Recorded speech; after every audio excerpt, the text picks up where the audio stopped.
qui a fait une carrière académique ou un académicien qui a fait, ou l'inverse, n'est-ce pas? Je ne sais pas très bien. Et qui est économiste et sociologue, qui a beaucoup travaillé sur les questions sociales et qui a aussi travaillé beaucoup Girard et qui a produit récemment un livre sur Girard et... C'est quoi le titre exact? Penser la foi chrétienne. Penser la foi chrétienne après René Girard, et qui en ce moment enseigne un cours ici, si je ne me trompe pas. Voilà, alors Bernard, c'est à toi. Alors beaucoup de choses ont déjà été dites sur un point important de mon exposé, c'est-à-dire l'omniprésence de la question de la violence quand on dit Mauss et notamment l'essai sur le don.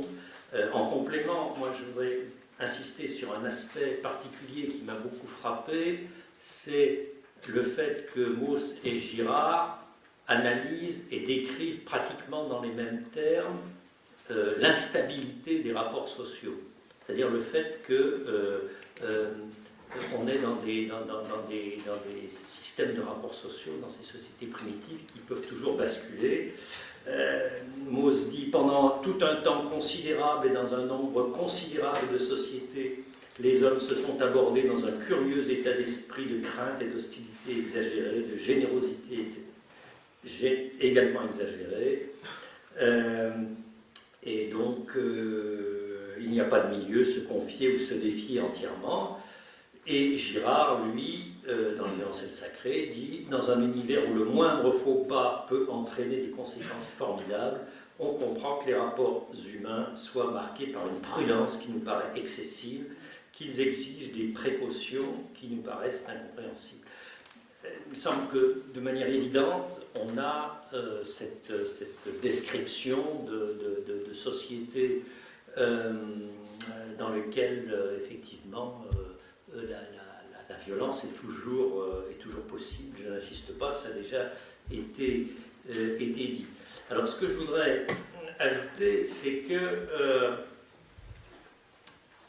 Mauss, lui, ne fait pas véritablement de théorie, en fait, des raisons pour lesquelles les rapports sociaux sont aussi instables et aussi menacés par la violence, mais ce qui apparaît très clairement en filigrane de l'essai sur le don, c'est que, au fond, il fait la même analyse que Girard, c'est-à-dire que le problème, c'est la symétrie, c'est-à-dire c'est le fait que dans des sociétés dépourvues de systèmes judiciaires, d'institutions qui peuvent mettre fin au cycle de la vengeance, la symétrie même des rapports sociaux est une menace potentielle.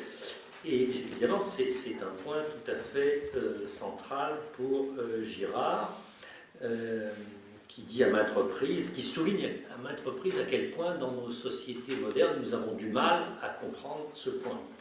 Pour la pensée primitive, contrairement à la pensée moderne, l'assimilation de la violence et de la non-différenciation est une évidence immédiate qui peut déboucher sur de véritables obsessions.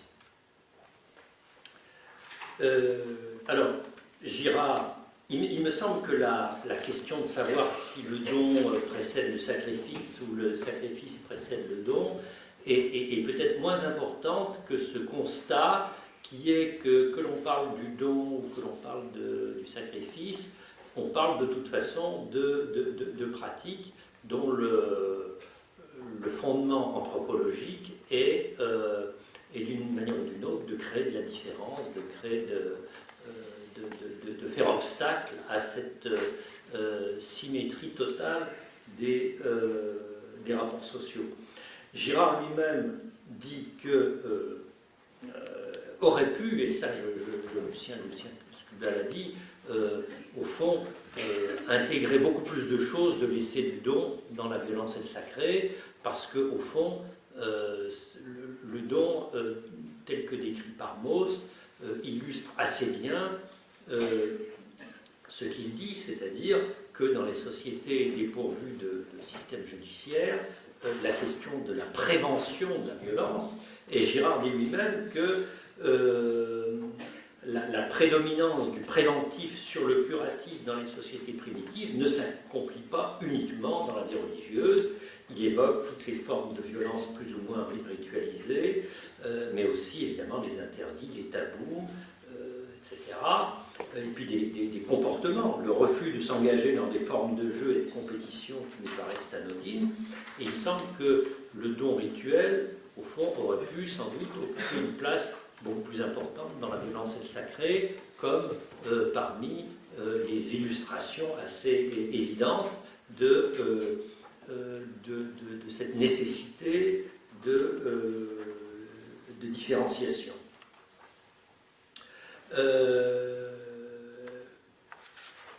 Il aurait pu aussi d'ailleurs montrer que dans le don rituel et notamment dans le potelage, on voit émerger l'une des formes prises par le contrôle de la violence dans toutes les sociétés, y compris dans nos sociétés, c'est la compétition, c'est-à-dire l'affrontement non sanglant qui permet de stabiliser des hiérarchies.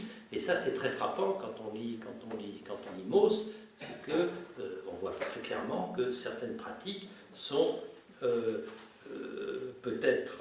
ont peut-être des aspects très conviviaux, très empathiques, mais que quand même, un peu comme nos compétitions sportives ou les tournois médiévaux, je cite Mauss, le motif de ces dons et de ces consommations forcenées, de ces pertes et de ces destructions folles de richesses, n'est à aucun degré désintéressé. Entre chefs et vassaux, entre vassaux et tenants, par ces dons, c'est la hiérarchie qui s'établit.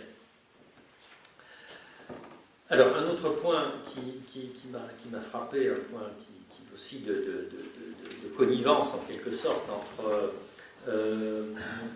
Mauss et Girard, c'est le caractère particulier des biens échangés et le sacré et son ambivalence.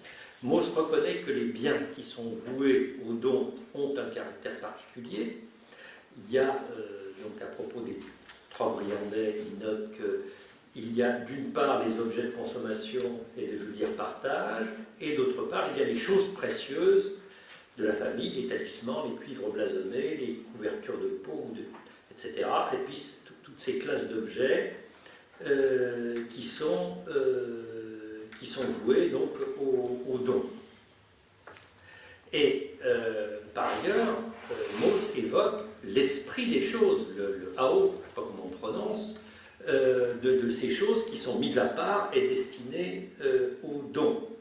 Et évidemment, il y a une relation, une proximité très évidente entre le Hao et puis le fameux mana qui est évoqué dans la théorie générale de la magie et qui est également une forme d'incorporation dans les choses d'un élément spirituel qui, en fait, représente, on pourrait dire, l'énigme du social avec toute son ambivalence. Et je crois que ce qui est intéressant d'un point de vue girardien, c'est que dans toutes ces notions sont, d'ailleurs, dont Mauss dit lui-même que, au fond, ça n'est rien d'autre que le sacré, la notion de mana, comme la notion de sacré, n'est en dernière analyse que l'espèce de catégorie de pensée qui impose un classement des choses, sépare les unes et les autres, établit des lignes d'influence ou des limites d'isolement. Donc on a bien une proximité entre le Hao, le mana et le sacré qui se caractérise notamment par leur ambivalence, c'est-à-dire à la fois ce sont des principes de force, des principes bénéfiques que l'on transmet, et en même temps ce sont des réalités toujours menaçantes qui incarnent d'une certaine manière la violence qui peut à tout moment se déclencher. Or, Mauss, si cette caractéristique de l'esprit des choses apparaît clairement, évidemment, Mauss n'en fournit pas de théorie. Et là, je suis tout à fait d'accord avec ce que disait Lucien.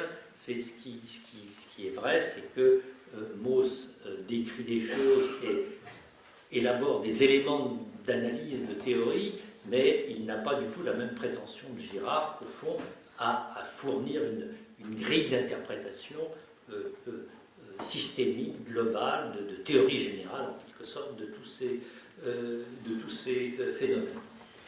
Alors, toujours pour prolonger ces rapprochements et ces confrontations, pour Girard, donc, le sacré, cette ambivalence du sacré, procède du sacrifice, le sacré procède du sacrifice, mais peut-être encore plus fondamentalement de l'expulsion cathartique de la violence, c'est-à-dire de la perception de ce caractère mystérieux de la violence et de la manière dont elle peut arriver à se calmer, en quelque sorte, à s'expulser dans la société.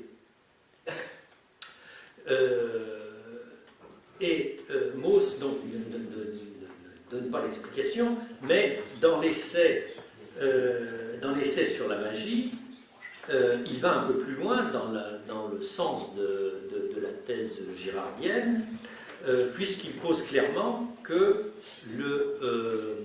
la magie a une origine sociale. Il reprend donc, il s'inscrit dans les pas de Durkheim sur l'origine sociale du sacré et du religieux, et ce faisant, évidemment, il s'oppose à Lévi-Strauss. Lévi-Strauss, je le rappelle, qui voyait dans toutes les idées telles que le mana un signifiant flottant, c'est-à-dire une idée sans contenu, une fonction purement formelle liée à la dynamique de création sémantique initiée par l'invention du langage symbolique. Nous ne voyons pas dans le mana, le vacant, le randa et autres notions du même type l'expression consciente d'une fonction sémantique dont nous ne voyons que l'expression d'une fonction sémantique dont le rôle est de permettre à la pensée symbolique de s'exercer en dépit de la pensée qui lui est propre. Donc, contrairement à ce que dit Lévi-Strauss, sa pensée, c'est pas du tout ce que dit Mauss, puisque Mauss fait référence à des phénomènes collectifs, des phénomènes de fusion analogues à ceux que Girard décrit comme étant à l'origine, ayant donné lieu au mécanisme victimaire. La différence, évidemment, c'est que si Mauss décrit très bien le caractère mimétique de tous ces processus, la fusion des consciences, les mécanismes l'apparition de l'émergence d'états mentaux qui n'auraient pas pu émerger uniquement chez les individus, mais qui émergent à cause du collectif. En revanche, il ne parle pas du tout du mécanisme victimaire. C'est bien sûr la grande différence. Et pourtant, la violence n'est pas du tout absente, là non plus, de la façon dont Mauss décrit ces phénomènes collectifs. Par exemple, Mauss signale en passant que chez les Dayaks, pendant la chasse aux têtes, les femmes portent des sabres qu'elles ne doivent pas laisser tomber.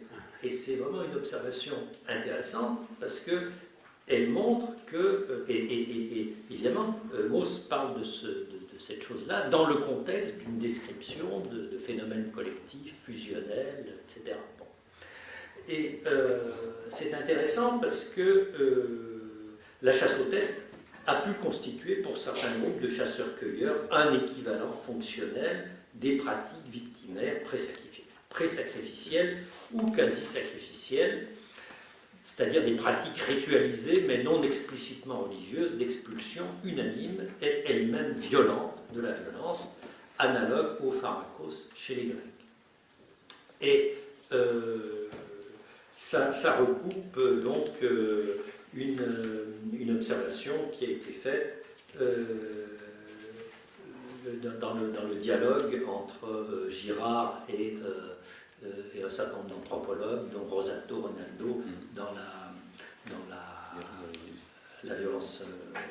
Ça s'appelle Violentes origines, c'est ça, où Ronaldo, qui est un spécialiste de la chasse aux têtes, reconnaît donc qu'en fait on a là un mécanisme qui est tout à fait analogue au mécanisme sacrificiel. Un point qui montre cette occultation, alors ça c'est un point dont on pourra en discuter, c'est-à-dire est-ce que Mauss ne voit pas ces mécanismes victimaires parce que tout simplement ils n'existent pas, ou bien parce que tout simplement il les occulte. Par exemple, ce qui est troublant, c'est que à un moment donné, de manière un peu incidente, Mauss évoque les épidémies de sorcières au Moyen-Âge.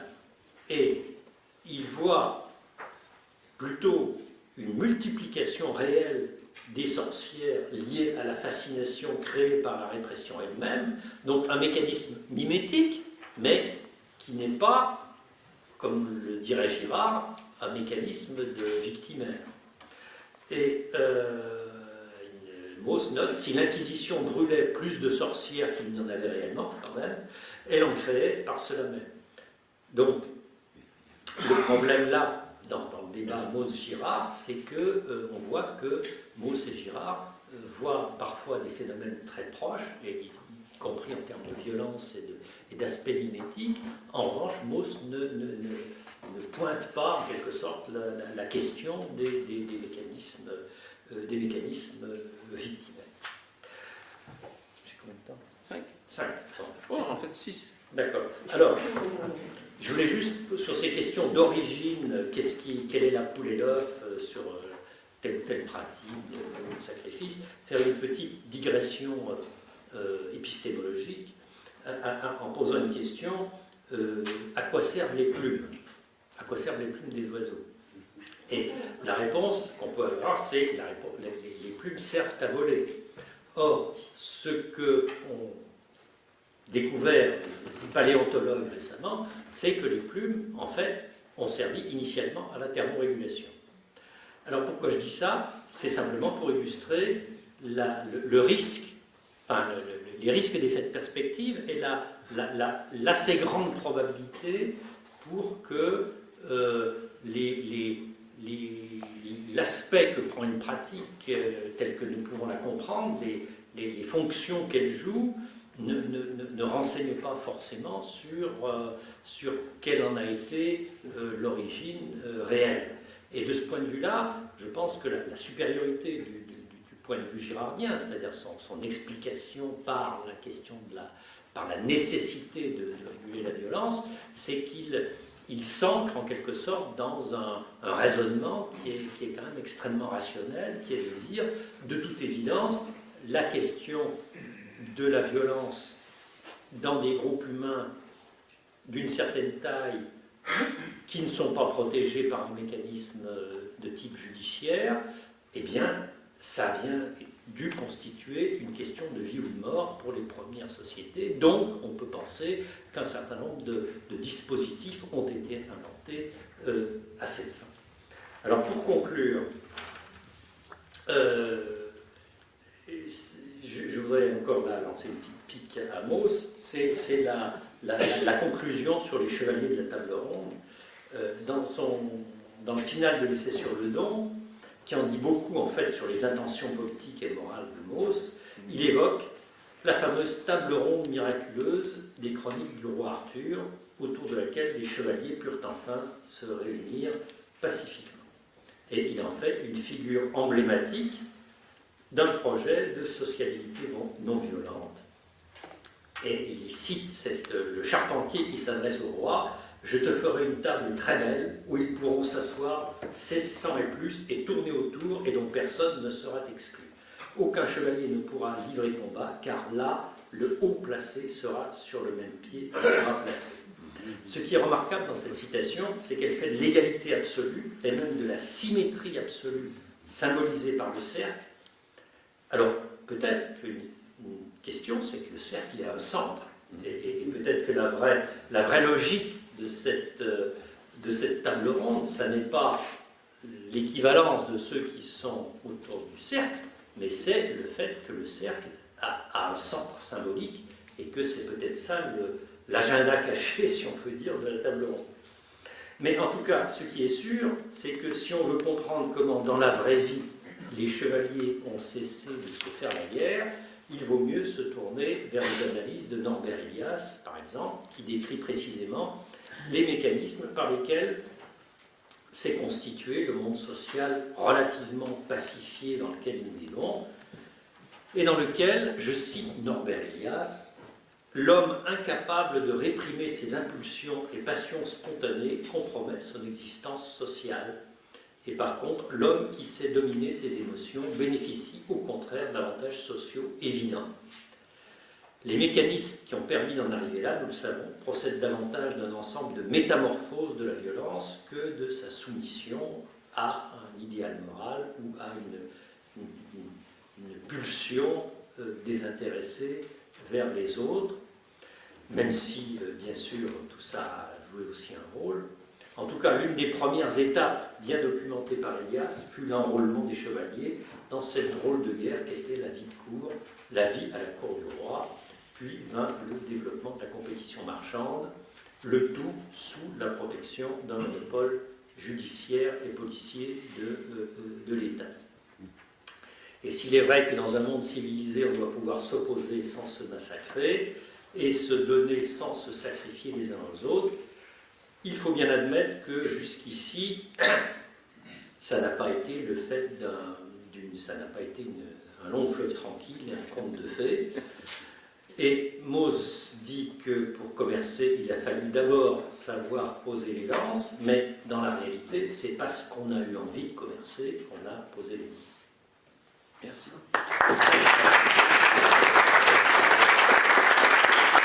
C'est formidable. Il nous reste très exactement 10 minutes pour des questions, s'il vous plaît. Oui, bonjour Henri Prévost, bonjour Bernard, Salut. Bon, tout ça, je ne suis pas spécialement anthropologue, mais c'est très intéressant. Mais on cherche des applications concrètes maintenant.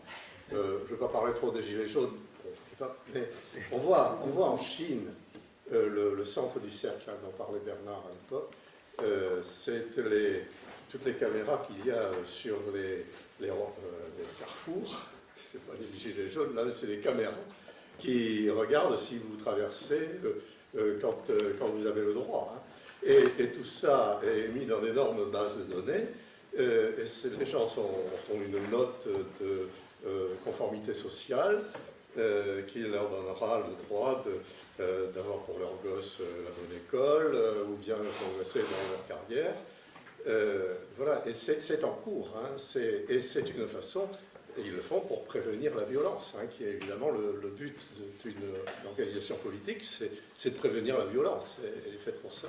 Et puis d'autres ont dit, je crois que c'est Tocqueville qui a dit que quand les gens seront égaux, mais ça a été dit avant, quand tout le monde sera égaux, cette égalité même et suscite la violence. Enfin, donc, quelle conclusion pratique tirer de ces réflexions et de ces constatations et de ce que l'on voit émerger? C'est parce qu'il faut maintenant passer au conseil politique. Il y a déjà un élément de réponse. Bien sûr, c'est qu'il y a une institution judiciaire qui n'a pas simplement pour effet d'être, qui est d'abord la violence en dernier recours, le monopole de la violence, mais qui aussi, et là je reprends cette idée de Marx, c'est-à-dire qu'il y a à la fois, c'est des passages, c'est des choses qui sont ancrées dans la nécessité de prévenir la violence, mais qui après débouchent sur des choses plus positives. Et dans le cas de la justice, c'est la réparation, c'est la valorisation d'une vie sociale pacifiée, c'est toute l'évolution de la justice qui devient de moins en moins punitive, mais qui se porte de plus en plus vers la consolation des victimes, si on veut, etc., etc. Ni au Brésil, ni aux États-Unis. Oui. Alors, donc, voici deux cas où la justice, c'est Une source de violence inimaginable. Oui. Voilà. D'abord, je voudrais remercier Emmanuel et Benoît de cette belle organisation et tous les intervenants. C'est vraiment passionnant. Je ne suis pas du tout une spécialiste de Mauss. J'aborde René Girard grâce à Bernard et ses cours lumineux. Moi, ce qui me pose question, et ça s'adresse peut-être plus à des Maussiens, c'est comme ça qu'on vous appelle, les spécialistes de Mauss, les Mausseux, les Mossus, les Mossus. Moi, ce qui me pose question, c'est, alors, donner, ok, recevoir, ok, rendre. Là, ça me pose question, parce que j'ai travaillé pas mal sur le don et la dette, et ce que je me dis, rejoignant un petit peu les préoccupations de monsieur, c'est-à-dire aujourd'hui, qu'est-ce qu'on en fait de tout ça, quand on rend, il y a des expressions d'ailleurs populaires, je pourrais jamais rendre ce qu'il m'a donné, ou bien avec ce qu'on a fait pour lui, est-ce qu'il n'y a pas à ce moment-là déjà une violence de celui qui a donné et qui n'y retrouve pas son compte dans ce qu'on lui rend? Et qu'est-ce que signifie rendre et jusqu'où? Ça, c'était ma première question. Et j'avais une remarque, parce que moi, j'adore me mettre à table, j'adore boire et manger. Et je me disais, ce qui me rassure dans toutes ces discussions, et en particulier chez Mauss, c'est même chez Girard, c'est que ça se termine toujours autour d'un repas. Il y a toujours une... Et ça me plaît énormément. Ça me plaît. Ce que je dis n'est pas du tout étranger à l'heure. Donc, ma première question, c'est don et dette, et qu'est-ce qu'on rend? Et est-ce qu'il n'y a pas une violence? Je voudrais qu'on m'éclaire sur cette notion de rendre, parce que ça passe pas chez moi encore, ça. Alors, qui peut répondre? Qui Si. Voilà. Vous renvoyez la balle? Non, mais je ne vais pas répondre spécifiquement sur le rendre, mais je voudrais quand même faire une mise au point parce que il ne faudrait pas penser qu'il y a d'un côté des gens, les Moussiens, qui diraient la vie sociale est régulée par des dons et le don c'est gentil. Et d'autre côté, d'autre part, des Girardiens qui diraient fondamentalement il y a la violence. Ce n'est pas du tout ça l'opposition. Je crois parler. Non, mais je vais vous répondre après. Je fais ce petit détour. Enfin, je vais essayer de vous répondre après. Le point de départ commun, ce qui nous réunit, c'est en écho à ce que disait Bernard, c'est que nous sommes bien persuadés que le problème fondamental des sociétés humaines, c'est de réguler la violence. Et que la violence est omniprésente et entremêlée avec des moments de réciprocité positive et de don. La question après, c'est comment est-ce que l'on pense respectivement cette régulation? Est-ce que la régulation de la violence se fait principalement par l'instauration du sacrifice ou du sacré, qui n'avait pas de sacrifice? Est-ce qu'elle passe principalement par l'institution du don? D'un don qui est profondément ambivalent. On n'a pas parlé ici d'un petit texte de mots qui s'appelle gift gift. Le don, c'est le poison. Le don, c'est le poison. Et dans le rendre, ça fait écho à ce que vous dites. Dans le rendre, il y a la question de savoir si le don qui a été fait n'a pas été un poison. La question est posée en permanence. Donc il n'y a pas les gentils d'un côté, les méchants de l'autre, ou les tenants de la gentillesse ou la méchanceté de l'autre. Il y a simplement deux dispositifs théoriques un petit peu différents. Et bien sûr, le rendre est ambivalent, comme le don est ambivalent, comme le recevoir est ambivalent, etc. Parce que ça peut basculer dans son contraire, dans l'ignorer, le prendre, refuser, garder. Tout ça est totalement enchevêtré, je ne peux que redire ça. Et après, peut-être juste un mot sur la question qui a été posée par M. Prévost, qu'est-ce qu'on fait maintenant? Et notamment par rapport au danger sur la démocratie vertigineuse, qui se pose pas seulement en Chine, mais également aux États-Unis, également au Brésil, également en Turquie, dans le monde entier. Dans le monde entier, nous assistons à une régression colossale de tous les niveaux démocratiques. Mais qu'est-ce qu'on fait maintenant? On développe le convivialisme. Alors,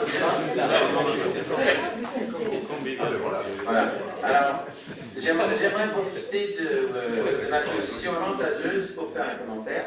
Je voudrais dire que je trouve la question sur le rendre absolument fondamentale, parce qu'elle soulève un aspect du don dont nous n'avons pas parlé jusqu'à maintenant, qui est central chez Mauss, qui est celui que le don est à la fois libre et contraint. Et donc que c'est une liberté qui contraint, peut-on dire. La liberté du don contraint l'autre. Et il y a donc cette dimension de... je ne dirais pas que c'est une violence, mais il y a, disons, le lieu où une violence peut s'introduire, qui est créé par le don lui-même. Et ça, je crois que c'est fondamental. Ça, fin de ma petite remarque excessive, hiérarchiquement. Voilà. Il y a Lucien. Et à Lucien. Okay. J'avais levé mon doigt. C'était pas une question, c'est pour ajouter à ce que vient de dire Paul. Je voulais dire, je pensais justement que Bernard allait en parler. Il y a 2 ou 3 pages dans celui par qui le scandale arrive de Girard sur la triple obligation de Mauss. Et justement, il aborde cette question de la restitution et quand elle n'est pas faite, enfin tous les problèmes. Enfin, sur ce. Voilà. Il y a quelques pages de Girard, je pensais que. Moi, je ne les ai pas apportées parce que je pensais que d'autres le feraient, mais je vois qu'elles sont méconnues. C'est dans celui par qui le scandale arrive, page 36-37, c'est à peu près par là. J'ai regardé hier soir. J'ai regardé hier soir. Donc je vous donne les précisions. Quelle édition? C'est la première. On va terminer. Encore une question? Oui, ça rejoint ma première remarque. Est-ce qu'il ne manque pas, justement, pour intégrer tout à fait les questions de la violence chez Mauss, ce qu'a soulevé Bernard, une théorie du conflit? Et j'aimerais entendre de la part des Maussiens qu'il m'expose la théorie du conflit chez Marcel Mauss, s'il y en a une. Il n'y en a pas. Et voilà. Très bien. C'est vrai. C'est une bonne réponse. C'est sûr, mais il n'y en a pas. C'est pas fait. Et c'est pas un problème. Non, il n'y en a pas. On n'est pas obligé tous de tout faire. On n'est pas obligé tous de tout faire. J'ai encore le temps pour une question. Il faut se presser. Hein. Oui, non. Bien sûr, Philippe Chagnac. Philippe. Non, c'était éventuellement pour répondre sur la question du rang, mais s'il y a d'autres questions, j'ai trop parlé. Donc... Non, Bah, tout dépend de l'intérêt de la réponse. Mais ce qui est important pour nous, c'est par rapport à l'obligation de rendre, de bien la distinguer de ce qui serait du registre de la restitution ou de l'équivalence, c'est-à-dire de marquer la différence entre le don et l'échange. C'est une des raisons pour lesquelles l'impératif catégorique du don, c'est peut-être moins donner pour que l'autre rende, un peu donnant-donnant, mais donner pour que l'autre donne. Et donc c'est cette dynamique de lien, de créativité, qui est vraiment important. Et ce qu'a dit Paul aussi est essentiel sur l'obligation. Bien sûr, il y a de l'obligation, mais dans le don, on ne cesse de jouer avec cette obligation. Et là, il y a une formule excellente, en plus, elle est québécoise, de notre ami Jacques Godbout. Il explique qu'une formule classique, lorsqu'on raccompagne ses invités après une bonne soirée, de dire comptez pas les tours, on n'est pas sorteux. Oui. Ça veut dire ne vous imposez pas comme obligation, etc. Oui. Il y a bien une obligation, mais si elle n'est pas spontanée, si elle n'est pas libre, votre invitation en retour ne sera pas un don, marquera pas votre volonté sincère de continuer à nouer des relations avec nous. Donc il y a quand même toutes ces subtilités qui sont essentielles. Il est terrible de dire la dernière question, on est maintenant 3.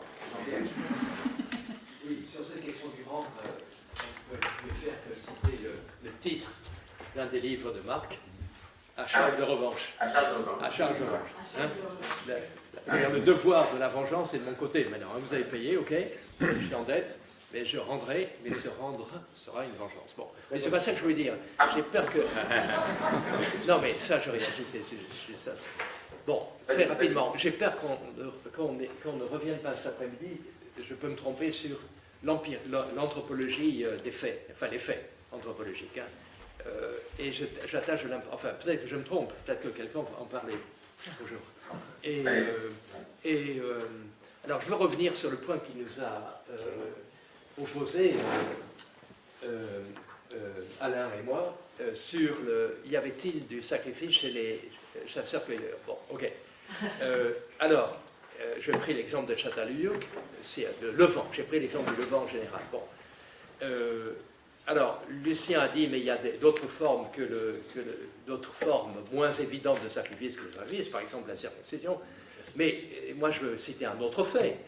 Nous avons non seulement travaillé, enfin, on a beaucoup moins travaillé sur le site de Göbekli Tepe que sur Çatalhöyük. Göbekli Tepe, c'est un site qui a 2000 ans de plus que Çatalhöyük, et qui est à 2000 km de Çatalhöyük, à la frontière turco-syrienne. Inutile de dire qu'il est impossible d'y aller aujourd'hui, d'y travailler, c'est beaucoup trop dangereux. Bon. À côté de Gaziantep. Bon, alors, Çatalhöyük, c'est un centre cérémoniel où ce point devient un peu plus qu'un travers. Göbekli Tepe, pardon, excusez-moi. Et c'est un centre cérémoniel où il y a, jusqu'à présent, on n'a pas trouvé d'habitation. Donc, les gens pratiquaient le sacrifice. Alors, il y a des... C'est plus impressionnant que, comment ça s'appelle en Grande-Bretagne, Stonehenge, voilà. C'est des T de 7 mètres de haut, des T, c'est-à-dire la forme de la lettre T, verticale, et la barre horizontale. Bon, ça tout d'un centre cérémoniel où on n'habitait pas. Donc c'est avant l'invention de la cité. Oui. Et le responsable allemand de ce site a eu cette phrase pour dire « The temple came before the city ». Le temple est venu avant la ville, et donc c'était encore des nomades chasseurs-cueilleurs qui pratiquaient le sacrifice avant, 2000 ans plus tard, dans la même région, au sens large, 2000 km, c'est rien, de bâtir une cité. Bon, enfin, ça sont des faits empiriques, et je ne voudrais plus maintenant entendre dire, ben alors ça c'est notre ami, hélas, disparu. Non, disparu. Et pensons à lui, Marcel Hénaff. Bon, Marcel Hénaff qui développait cette thèse qu'il n'y avait pas de sacrifice chez les chasseurs-cueilleurs. Je pense que c'est fondamentalement inexact. Okay. Alors, la dernière des dernières. Oui, merci de donner la parole.